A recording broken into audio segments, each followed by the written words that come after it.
Bismillahirrahmanirrahim. Assalamualaikum warahmatullahi wabarakatuh. Bismillah, alhamdulillah, wassalatu wassalamu ala rasulillah wa ala alihi wa ashabihi wa mawalah. Asyhadu an la ilaha illallah wa asyhadu anna muhammadan abduhu wa rasuluh. Allahumma salli ala Muhammad wa ala alihi wa ashabihi ajma'in, amma ba'd. Bapak-bapak, ibu-ibu, sagung para rawuh, para jamaah, insyaallah dimuliakan Allah Subhanahu wa taala. Monggo wonten kesempatan dalu menika ngawali majelis pengaosan saben malam Rabu. Kita bika sareng-sareng kanthi waosan basmalah. Bismillahirrahmanirrahim. Mugi-mugi kempakulan panjenengan saestu ndadosaken Allah paring petunjuk lan hidayah dumateng kula lan panjenengan, pangangkah kita saged dados kawulanipun tiyang iman ingkang lebih berkualitas. Allahumma amin. Sekedar mengingatkan kepada kita semua untuk motivasi bahwasanya duduk kita bersama sore hari ini yang tidak sampai 1 jam insya Allah. Dan alhamdulillah akhir-akhir ini tempat yang paling nyaman tidak lain adalah masjid. Terlebih masjid yang sudah ber-AC. Ini untuk bapak-bapak, yang ibu-ibu insya Allah masih dalam planning insya Allah. Akan difasilitasi sama dengan kaum putra sebagai jamaah. Bila kita dini Rasulullah SAW dalam sebuah hadis yang sering saya ulang-ulang, ini hanya mengingatkan siapa saja yang duduk bersama di masjid, membahas, mengkaji, mempelajari, mendengar, menyampaikan Al-Quran, Sunnah Rasul, maka kita akan mendapatkan 4 hal.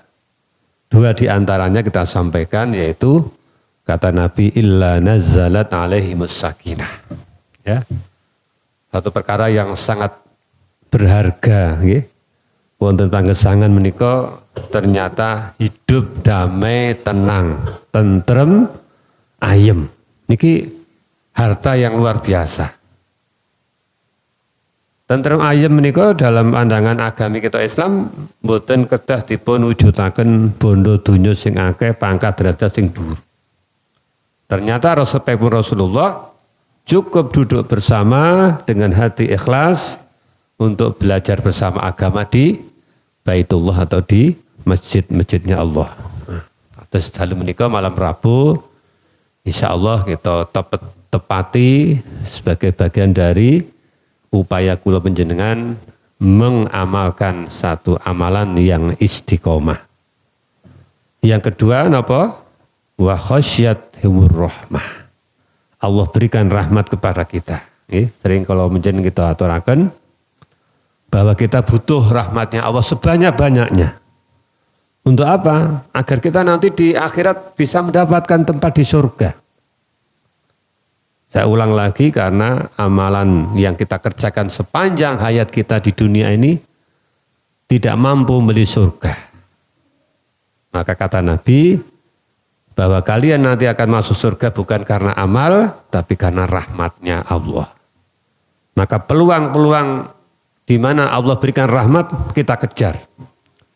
Satu di antaranya apa? Majelis ilmu. Nomor 2, sholat di shaf yang utama.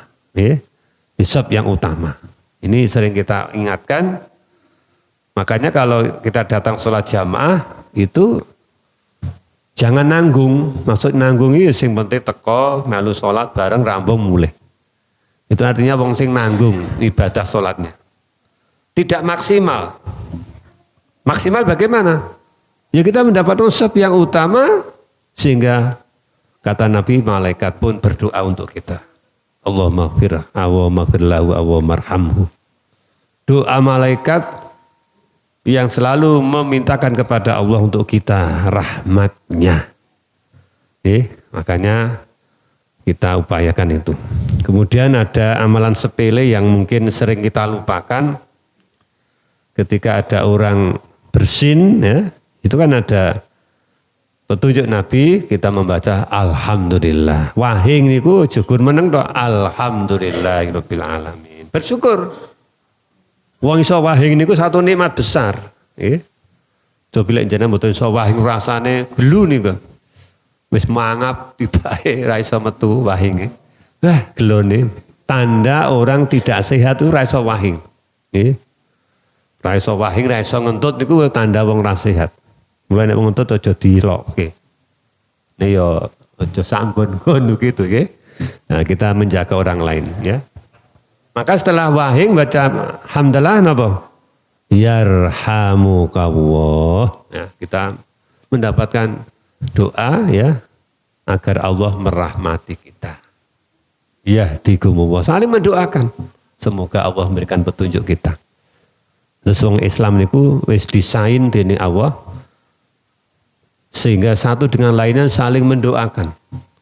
Karena kita akan kumpul bersama di akhirat di surganya Allah Subhanahu wa taala. Ini sebagai mukadimah saya pada malam hari ini. Kita lanjutkan Bapak Ibu jamaah.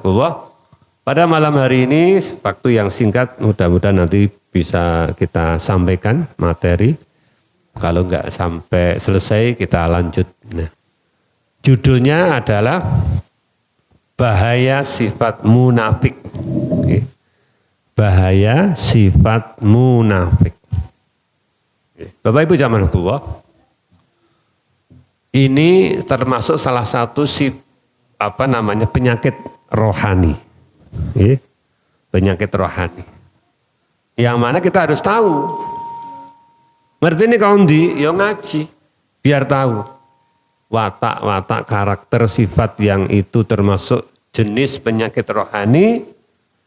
La iso ya diobati ya. Kemudian setelah itu kita berusaha untuk menjaga agar terhindar dari penyakit rohani. Sebagaimana kita pun ingin terhindar dari penyakit jasmani.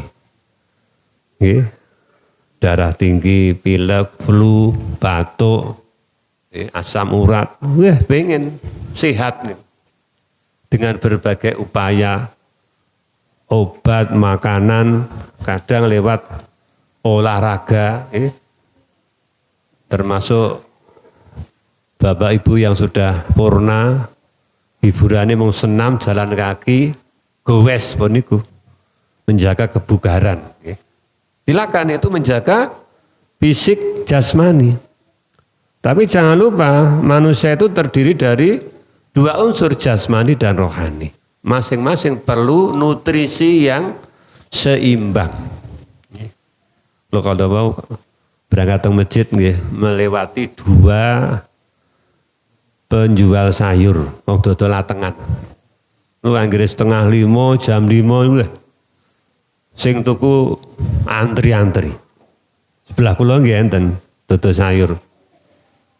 Kula batin. Wong kuwi antri golek sayur, golek lawuh ya. Memang ya penting, soalnya ki wayah-wayahe jam-jam makan.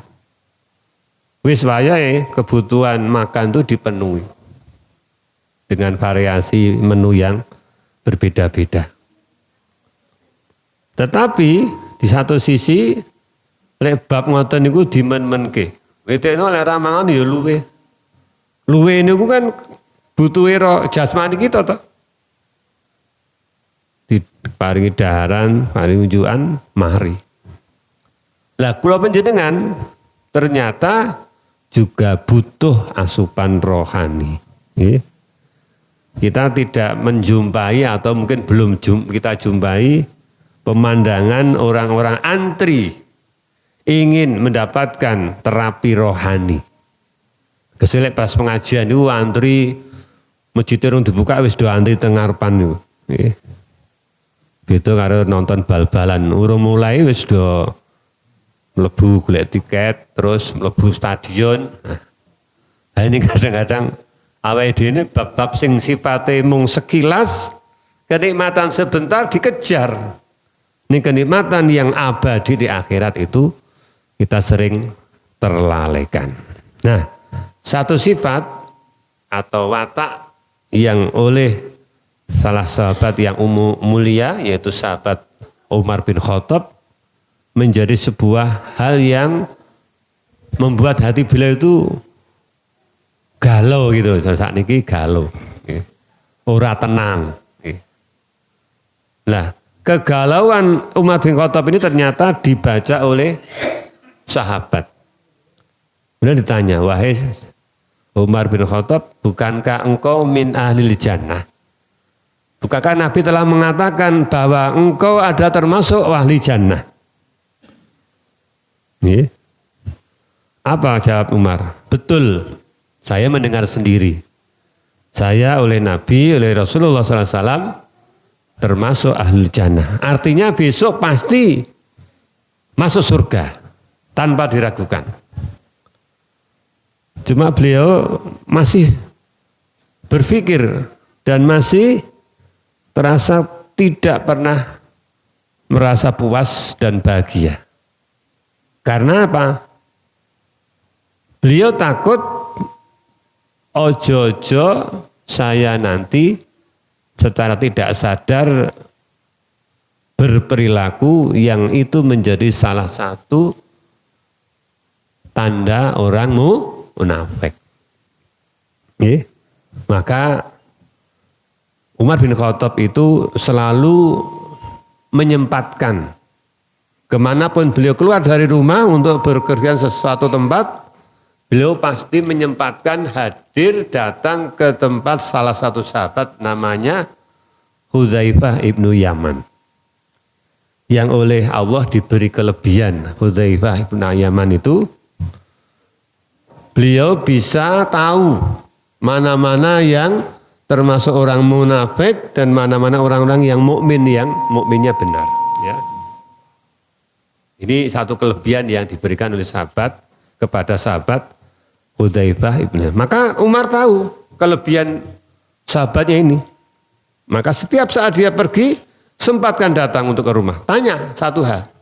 Bagaimana saya, apakah saya termasuk orang-orang munafik atau masih termasuk orang yang mukmin sejati?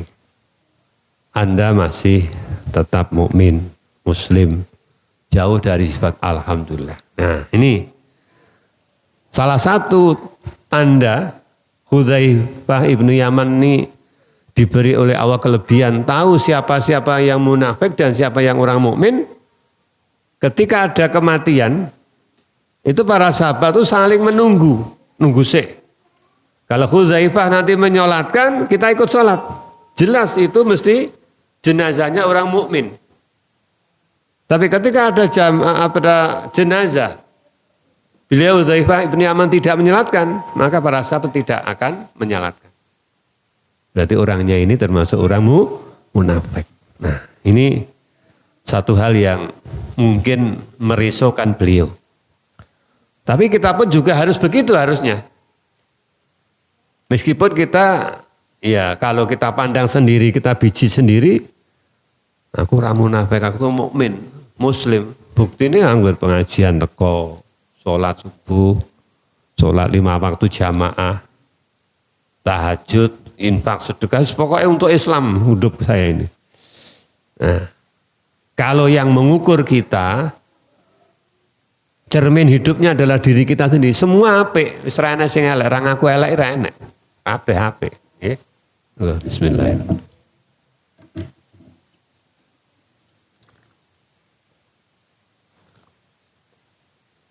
Maka perlu kalau panjenengan menika ngoco. Ibaratnya wong arep jagong itu ngoco sik. Klambine piye, dandanane piye ben patut gitu. Soalnya tanpa ngoco langsung lunus mangkat jagong, jojo benike rong dipasang itu. Belum dibenikke. PD wae bae selerekane ngisor dereng dibenakke lan sak piturutipun.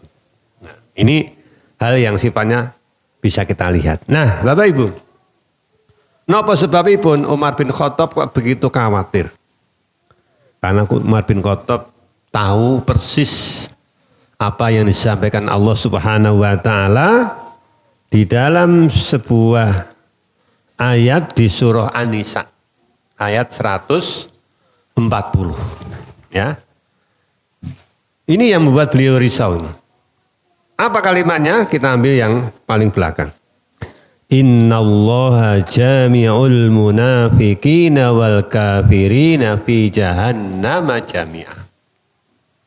Sesungguhnya Allah kumpulkan orang-orang munafik, orang-orang kafir bersama-sama di dalam neraka jahanam. Ini yang menjadikan beliau risau, takut, galau ini. Karena sifat secara bukan sifat, keadaan secara fisik orang-orang munafik itu persis sama dengan orang mukmin. Ya sholat, ya ngaji, gitu. Ya infak, ya tahajud, ya puasa, dan macam-macam ibadah. Sama persis. Nah, bedanya apa? Nah, ini nanti pentingnya kita mengukur diri kita agar kita tidak termasuk bagian dari sifat yang disebutkan oleh Allah dan Rasul-Nya sebagai sifat munafik. Maka kita ambil salah satu dalil dari Rasulullah SAW. Bagaimana tanda-tanda orang munafik ini perlu kita ketahui. Ben ora koyok ngoten niku lho, nggih. Rasul mengatakan ayatul munafiqina salasun. Ayat atau tanda orang-orang munafik itu 3 kata Nabi. Nggih. Nah, ini nanti kita sampaikan sekaligus koreksi untuk kita masing-masing. Apakah kita termasuk melakukan salah satu karakter atau sifat yang disebut Nabi atau tidak. Apa yang pertama? Kata Nabi orang munafik itu idza haddatsa kadzaba. Wong munafik niku yen omong goroh. Ya. Kalau kebicara bohong. Niki mungkin kita saling koreksi diri masing-masing. Sejak dulu, sejak kita masih anak-anak sampai tua ini, apakah sudah pernah bohong atau tidak? Mungkin kalau kita jawab secara jujur, masing-masing pernah, termasuk saya pun pernah. Bahkan mungkin sering. Ya. Padahal itu sifat munafik. Nek omong goroh, ya, itu secara lisan. Secara tertulis juga tulisannya dusta. Jadi bohong itu bisa tertulis, bisa lisan, bisa perbuatan. Kalau itu mengandung unsur kebohongan, maka itu adalah karakter sifat orang munafik. Dan munafik ini termasuk di dalam jenis dosa minal kabair, termasuk dosa besar. Berarti sifat dusta ini termasuk al-kabair, dosa-dosa besar. Kenapa berbohong itu termasuk dosa besar?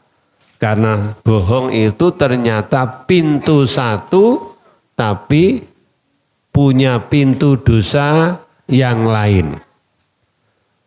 Dosa siji duwe anak putu sak piturute. Yeah. Dulu pernah kita sampaikan contoh, biar kita lebih tahu efek dari kebohongan itu ternyata sangat besar, mengundang dosa-dosa yang lain. Nanti kadang-kadang nggak mungkin orang itu bohong cuma sekali. Anak nene, putu nene, nah, anakan bohong bukan anakan, tapi anak bohongan. Contoh, ini saya ambil contoh dari anak sekolah. Anak sekolah itu kalau datang terlambat, dan dia jujur kepada Pak Guru, rampung. Dan terlambatnya ke sekolah karena betul-betul kerinan gitu loh. Datang ke sekolah, masuknya jam 7, tengah 8 lagi teko. Mesti ditanya, kondi, ya lagi teko ngapa le? Maaf Pak, saya terlambat karena kerinan. Tadi habis subuh saya tidur lagi. Dah no, nulis buku pelanggaran. Di PP rampung. Tapi kadang anak itu gengsi, menjaga harga diri. Mosok kok Wis kelas 3 SMA teko telat sekolahan kok alasane kerinan wisin aku. Koyo cah cilik wae kerinan. Padahal kerinan betul itu. Kesiangan gitu. Datang ke sekolah jam 7:30. Loh, 7:30 lagi teko kenapa oleh? Maaf Pak saya kebanan. Ayo, bohong satu. Kerinan alasane kebanan. Satu dosa toh. Nah, kebanan. Pitmu apa kuwi? Nah, motormu jenisnya apa le? Nah, mungkin ini sesuatu yang ditanya oleh Pak Guru. NMAX Pak. Kebanan ini nanti le. Teng mriko cedak buk bolong. Padahal liwate Universitas sekolahnya teng masjid niki Gadingan niki. 2 ya. 1 bohong jane kerinan kondo yen kebanan. Ditekoki meneh kebanan ndile ning buk bolong. Nah, beli ngapusi pilih to. Kok 7:30 lah diteko iki apa sene tambal ban pun lha ndi nggone mriko cedake Indomaret. Nah, padahal ora enek. Kula kan sering liwat buk bolong mboten enten. Cedak Indomaret tuh enten tambal ban. Ngapusi ping 3. Ora saiki nambal regane piro le? 30.000 Pak. Ah ngapusi meneh. Ora tau nambalke tarife kelarangan 30.000. Nah, 4 niku paling mboten. Nek dikoki malih macam-macam dosanya tambah-tambah meneh. Nah, ini. Maka ini menjadi salah satu hal yang penting untuk kita ketahui efek dampak bahayanya orang yang berbohong itu sangat besar. Nek sing ngapusi dusta niku wong tua nggih, teng putrane keluargane, bapak misalnya korbane mung anak bojo, pun tangga mboten kena korban. Tapi kalau yang berbohong itu misalnya ngapunten, lingkungan RT, Pak RT sing ngapusi, dampaknya nanti satu warga RT. Nek sing bohong Pak Lurah, sak kelurahan kena dampak itu. Semakin tinggi, apalagi kepala negara kok bohong, maka korbannya seluruh rakyat negara itu. Ini, makanya jangan dianggap sepele ya. Kebohongan itu ketika dibiarkan, maka akan menumbuhkan watak yang tidak pernah berubah. Oleh karena itu Rasulullah SAW menganjurkan kepada kita untuk selalu berbuat jujur, ya jujur. Ya, kenapa? Kejujuran itu memang kadang terasa pahit. Maka Rasulullah mengatakan andai kata kejujuran itu harus disampaikan dan pahit, sampaikan. Kulil haq walau kana murron. Kandakno yang bener ya bener. Ini kisi bener wis toh. Senajan to warga kabeh do ora percaya. Kebenaran harus disampaikan. Kenapa begitu? Sebab Rasulullah mengatakan innas sidqa yahdi ilal bir. Sak temene sifat jujur itu akan menuntun seseorang selalu dalam kebaikan. Nggih, wong lek jujur insya Allah selalu berada pada kebaikan. Nggih. Misalnya kita jual beli ya. Kita jujur, timbangannya jujur, ukuran jujur, aman. Tapi kalau kita jujur wis timbangannya ora jujur, mungkin korbanan 1, 2 banyak orang. Ya, ini. Maka ketika kita sudah biasa untuk berbuat jujur, maka kejujuran itu selalu menjadi watak yang mengarah kepada kebaikan. Wa innal birra yahdi ilal jannah. Kata Nabi ini, kebaikan itu akan menuntun orang ke dalam jannah. Wa innar rajula la yasduku hatta yuktaba indallahi siddiqon.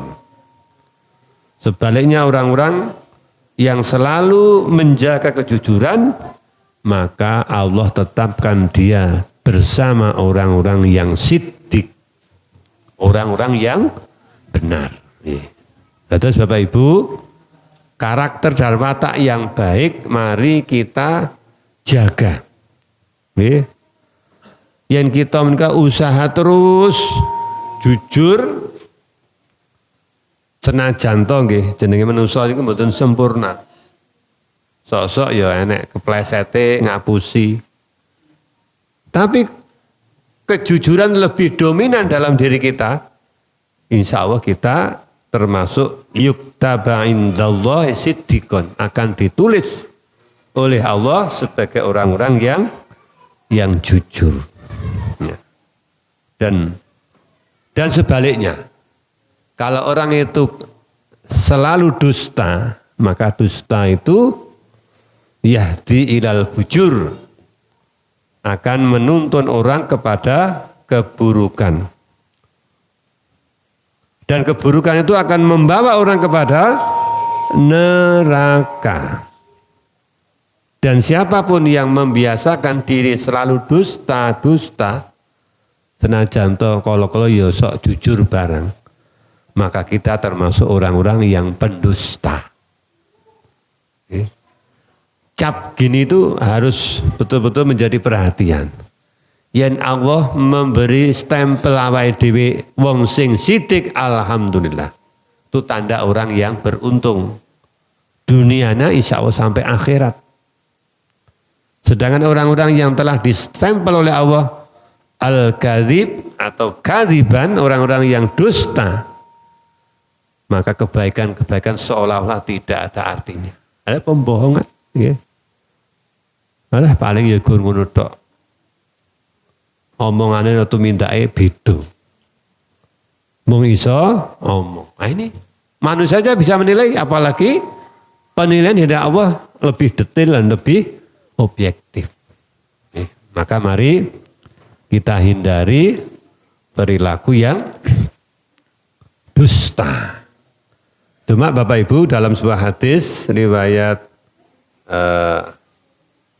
ini dari saya lupa riwayatnya, tapi di Riyadhus Shalihin ada 3 perkara, kalaupun terpaksa dusta, maka dustanya itu tidak dianggap dusta. Ngapus ini ora direken wong ngapus-hapus. Nah, 3 hal. Oke, 1, al-harb dalam situasi perang. Oke. Perang itu bagaimana upaya kita untuk mengalahkan musuh. Ya. Kalaupun kita terpaksa dusta, bohong, enggak apa-apa. Misalnya ada orang jahat bawa sebilah pisau besar mendatangi salah satu takmir masjid Baitur Ridho. Misalnya mencari Pak Sukidi. Mana namanya Pak Sukidi? Ya, ngersani apa toh Pak? Ini saya akan bunuh. Ya, salahin harus pokoknya pernah ceramah dan menyakitkan hati. Saya bunuh. Nah, kita ingin menyelamatkan jiwa orang, baik dalam perang atau dalam situasi damai, tapi itu betul-betul mengancam seseorang jiwanya. Maka kita boleh berdusta. Wah, Pak Sukidi keadaan ini Pak sing pundi to nggih. Nah, dienggok ngoten niku. Sukidi juga ini ceramah khotbah jadi imam bareng. Wah, mriko nggayam griyane. Cedak Pak Kujoy mriko. Wah, mriko. Nah, aman. Boleh itu, nggih. Ya, boleh. Lah jujur wah mriko tandeka terus ngaler, wah kena. Nggih. Enggak boleh. Yang kedua, wa islahu bainan nas. Dalam rangka mendamaikan 2 orang yang berselisih. Nggih.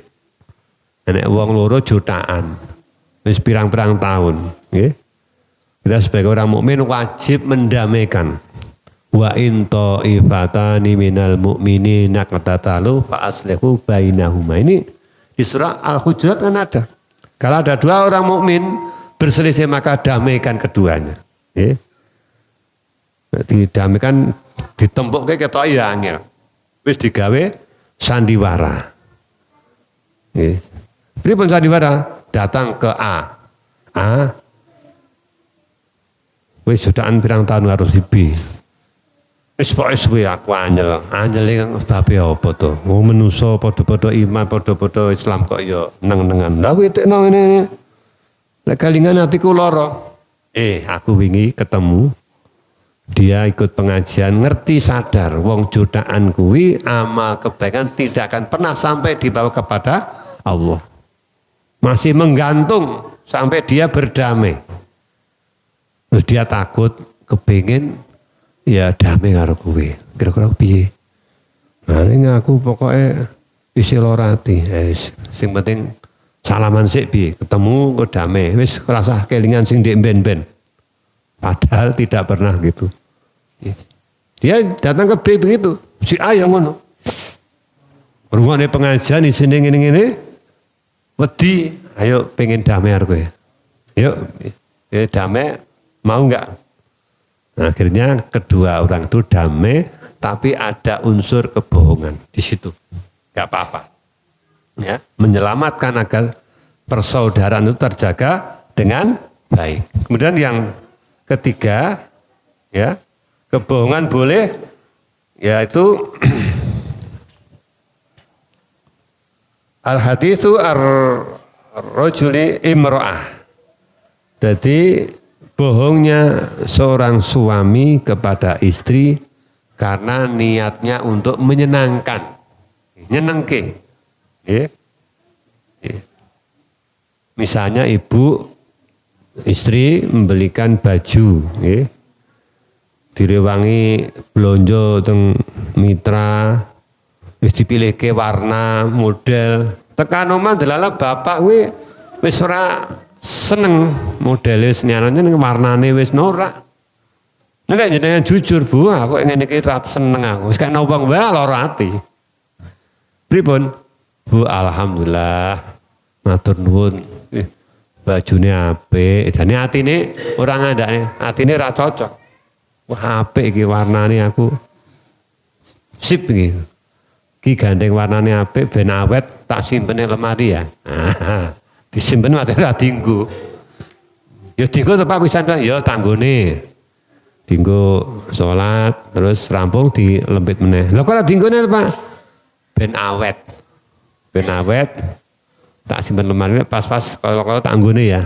Ini namanya nyenengke garwane. Ngelegani gitu. Ya. Termasuk suami juga boleh berbohong sedikit untuk tidak menyakiti hati istri karena perjuangannya sejak pagi sampai siang tidak pernah istirahat untuk memenuhi kebutuhan rumah. Suatu saat ibu masak, gandeng disambi bel-belan dengan temennya, nyemplung ke uyah iki nanti double. Sendok malah tambah 3 sendok melih. Karo ngebel ngaten-ngaten bel-belan. Nah, mesine masakannya udah asin. Nah, bapak kundur, wis arep dahar, wis dipakane garwane, terus kok rasanya kok asin. Bapak jangan terlalu jujur, Bu. Masamu asin mentoh, ini gelo. Bagaimana cara menyenangkan istri? Sedikit mungkin agak ada kebohongan. Bu, aku lawe sithik wae ben iki nglawi kok. Tenan apa? Enak toh? Enak. Mula aku juga sithik ben awet. Yuk kalau makan bersama yuk. Tak jikokne ya Bu ya, jikokne. Oh, ibu banding sing masak dhewe jikoke sing akeh. Sok. Dirasane asin. Wah ya Allah, mapunten Pak. Masakan kula kasinen wae kula tinggal bel kanca kula bel-belan malah kakean uyah nih. Enggak apa-apa, wong namanya orang itu lupa biasa. Enak itu. Tapi kalau saat itu jujur, wah. Yang ada apa padudon. Apa meneh kata-kata bapak itu nyelekit. Merasake jangan sayur kok asin. Komentare elek. Bu, iki jangan apa upil gitu. Nah, upil-upil ke wong wedok mesti gelo ngoten. Nah, maka ini satu hal yang ya kita jaga. Nah, meskipun demikian, ya kejujuran itu lebih kita tonjolkan. Ya. Jangan sidik-sidik ngapusi bojo, ini enggak bagus. Cuma kok saat-saat tertentu, dalam kasus tertentu saja untuk menjaga kerukunan dalam rumah tangga. Ya. Maka ini pesan Nabi untuk kita jadikan sebuah panduan. Jangan sampai kita memiliki satu sifat ini. Al-kadzib. Idza haddatsa kadzaba. Karena dampak dusta ini sangat luas. Dan dosa ini akan menumbuhkan dosa-dosa yang lain. Maka Bapak Ibu, sebagai penutup dari pengajian malam hari ini, satu ayat juga yang perlu kita sampaikan di surah An-Nisa juga ayat 145. Terusannya ayat tadi. Ternyata orang-orang munafik itu tempatnya ada di dalam neraka yang paling bawah. Innal munafiqina fi darkil asfali minan nar. Sungguh tempatnya orang-orang munafik itu di neraka yang paling dasar. Wong kafir sing jelas tidak pernah percaya kepada Allah, tidak pernah ibadah. Di atas kita nerakanya itu. Kita ini ngisor dewi intip. Ngira cara atine nelongso tuh. Wis tak rewangi salat, tak rewangi ngaji. Jebule bareng karo wong kafir, malah nerakane wong kafir sak dhuwurku aku ngisor dewi. Nah, kenapa? Karena tadi kita tidak membaca peringatan Nabi, tidak melihat secara jelas perhatian yang disampaikan oleh Nabi. Makanya Bapak Ibu, tugas kita yaitu supaya kita banyak-banyak beribadah. Harus begitu.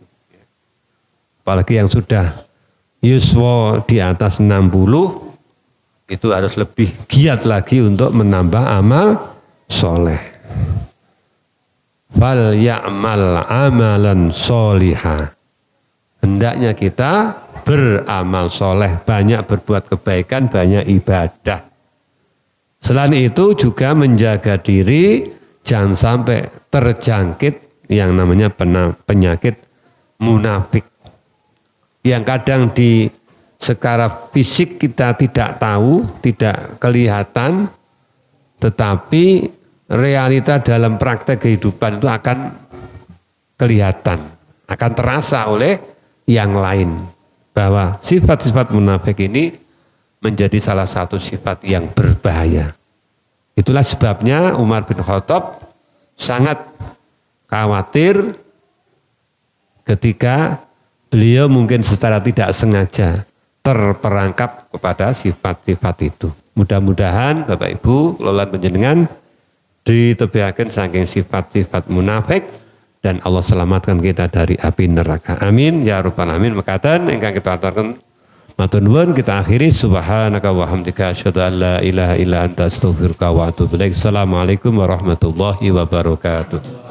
أيوة فيكم مننا نفس روحنا ودمنا قلبنا بيرتاح هوام للي فعلا زينا الكلام نفس الكلام حتى نفس الاهتمام عشرة مش ممكن تهون يوم من الأيام حتى لوننا وشكلنا